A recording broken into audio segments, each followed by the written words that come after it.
Brad Pitt et le légendaire pilote automobile Lewis Hamilton réunis ensemble pour faire un film, c'est le pari un peu fou de F1, le nouveau film du réalisateur Joseph Kosinski, un projet dont beaucoup espèrent le succès en salle, mais pas forcément ceux à qui vous pensez. Je vous en parle.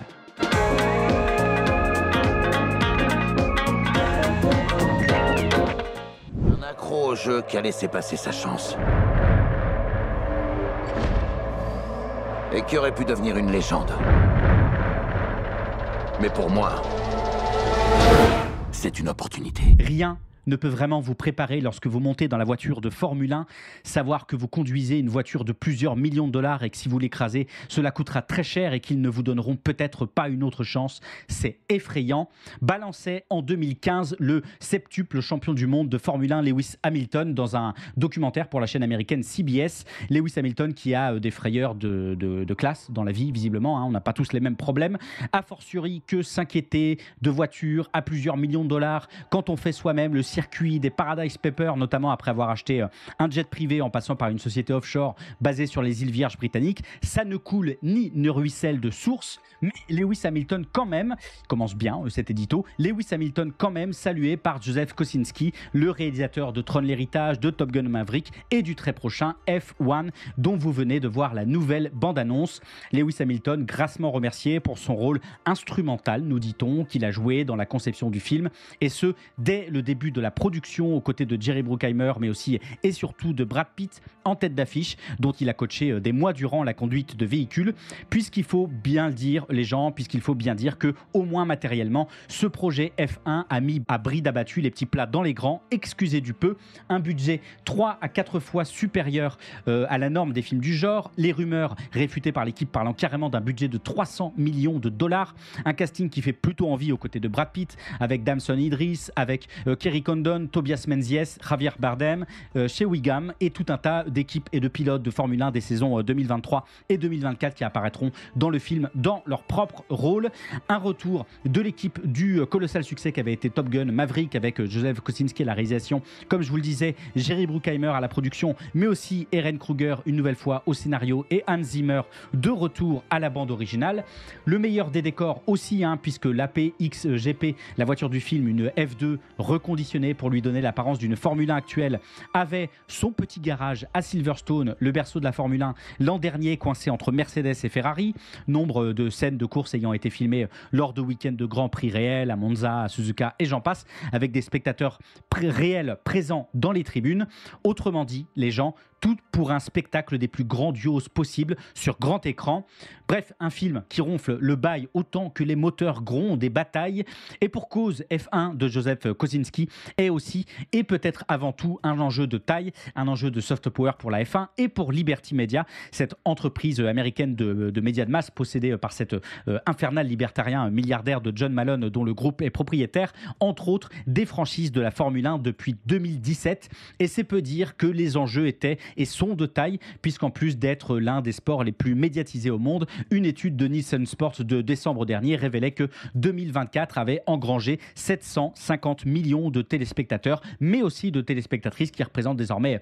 41% du total des fans de Formule 1, la tranche d'âge des 16-24 ans enregistrant quant à elle la croissance la plus rapide. Et en plus d'être l'un des sports les plus médiatisés au monde, la Formule 1 est aussi l'un des plus rentables, celle-ci représentant désormais 6,6% du total des revenus mondiaux du sponsoring généré en 2024, tous sports confondus, le montant moyen d'un contrat de sponsoring F1 étant de 5,08 millions de dollars, soit 56% de plus par rapport au niveau d'avant la pandémie. C'est énorme. Une belle courbe ascendante soutenue par le succès titanesque de la série documentaire de Netflix Formule 1, pilote de leur destin, qui a participé d'accroître la popularité du sport, notamment aux États-Unis. Soutenue aussi par les avancées technologiques des mécaniques, mais aussi des diffusions, la F1 ayant capitalisé et continuant de capitaliser sur la diffusion gratuite, sur les plateformes numériques, sur les réseaux sociaux pour élargir son audience, notamment auprès des jeunes générations. Mais une belle course ascendante soutenue surtout surtout par l'expansion continuelle du sport vers de nouveaux marchés. Et si je souligne, les gens, en stabilo jaune fluo, le mot surtout,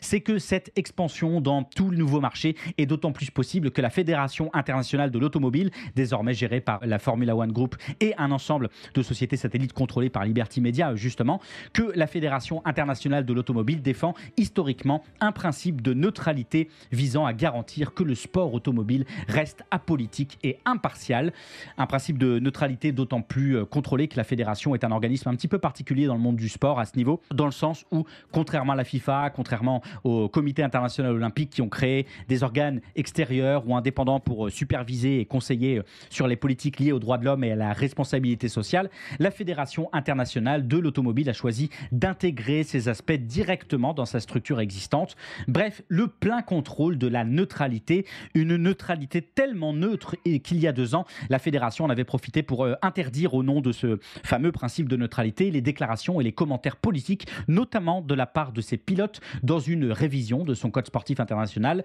Là, au moins, c'est sûr, c'est neutre. C'est juste le timing qui était un petit peu bizarre, évidemment, parce que ce renforcement de la neutralité, il se fait seulement 6 ans après le passage de main des franchises de la F1 au groupe Liberty Media, mais surtout à peine 3 ans après que plusieurs pilotes de la F1 ont ouvertement pris position pour Black Lives Matter au Grand Prix de Toscane en 2020, pour les droits LGBT au Grand Prix de Hongrie en 2021 et contre l'exploitation des sables bitumineux au Grand Prix du Canada en 2022. Timing un petit peu bizarre, hein, avouons-le, mais la neutralité est sauvée et c'est cette neutralité, les gens, notamment politiques bien entendu, qui a permis à la Fédération internationale de l'automobile, plus rapidement encore que d'autres fédérations de sport et contrairement à la plupart des autres instances dirigeantes du sport automobile par ailleurs, d'autoriser les athlètes et les équipes russes à concourir en sport automobile sous des couleurs neutres malgré l'invasion russe en Ukraine. C'est cette neutralité qui a permis à la fédération de signer très vite et d'encaisser des gros chèques tout aussi vite lorsqu'il a fallu ajouter au pied levé de nouvelles courses dans des pays comme l'Arabie Saoudite, le Qatar, Bahreïn et l'Azerbaïdjan,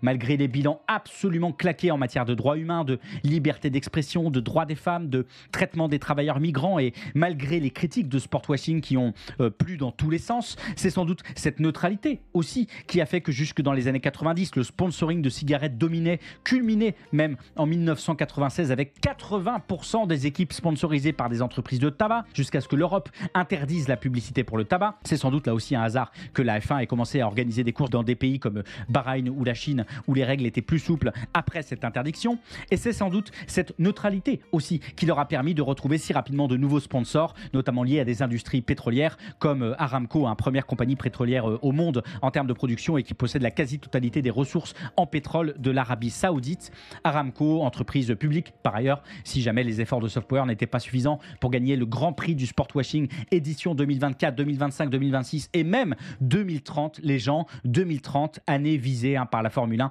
pour une neutralité carbone cette fois-ci, et ce alors même que son calendrier de plus d'une vingtaine de courses avec de longs trajets en fait un sport bien plus énergivore que la large majorité du paysage sportif en pleine adaptation, et ce alors que les coûts élevés pour les promoteurs et bailleurs de fonds publics remettent fortement et de plus en plus question la viabilité même des courses, surtout dans des pays sans tradition de sport automobile, mais où va la F1 quand même, sans doute par neutralité politique là aussi. Bref, les gens, fin de la blague, une neutralité de façade revendiquée par la F1 comme outil de légitimation, un outil qui masque son alignement structurel avec les dynamiques du capitalisme néolibéral, puisqu'il est bien plus simple de s'afficher d'une neutralité idéologique lorsque l'on est en adhésion totale à un système où l'accumulation du capital et la conquête de nouveaux marchés priment sur toute autre considération, qu'elle soit éthique, écologique ou sociale. Une neutralité qui a bon dos mais qui le courbe bien rapidement lorsque des intérêts plus stratégiques entrent en jeu et lorsqu'il faut demander à ses pilotes de se taire après avoir porté des casques aux couleurs LGBT lors de courses en Arabie Saoudite, parce que c'est ça la neutralité de la F1, une neutralité si bien calibrée qu'elle ne choque jamais les investisseurs, qu'elle ne met jamais en danger les accords de sponsoring et qu'elle s'adapte parfaitement aux exigences du marché et des exigences, les gens. Oui, il en a, d'où l'expansion notamment vers l'Est de la F1 ces dernières années, en partie en réponse à la fuite des entreprises de tabac dans le sponsoring, mais d'où aussi un travail de fond pour développer l'intérêt de ce sport aux États-Unis, faible part des revenus mondiaux des droits numériques de la F1 et où la période d'exclusivité avec ESPN est arrivée à échéance, permettant à Liberty de négocier avec d'autres diffuseurs. Et tout le monde veut sa part. Les gens, Netflix, Amazon, Apple, ils y sont tous. D'où cette série documentaire Netflix qui a fait exploser les audiences de Formule 1 sur ESPN dans la foulée. D'où de nouveaux contrats de partenariat signés avec Red Bull, avec Oracle, avec Walmart à destination du marché américain. D'où l'annonce de nouveaux sites de courses, notamment à Las Vegas. Et enfin, d'où l'annonce de ce film F1 pour lequel Liberty Media a facilité l'accès aux infrastructures, aux équipes et aux pilotes pour le tournage du film. F1, une production Apple Studio, évidemment. Le plan se déroule donc sans accro-looping. Pour un objet culturel exploitant le cinéma comme un outil promotionnel global, visant à renforcer la popularité du sport, à séduire un public plus large et à augmenter la valeur de la marque F1. D'où carrément l'apparition de l'ancien patron de Haas,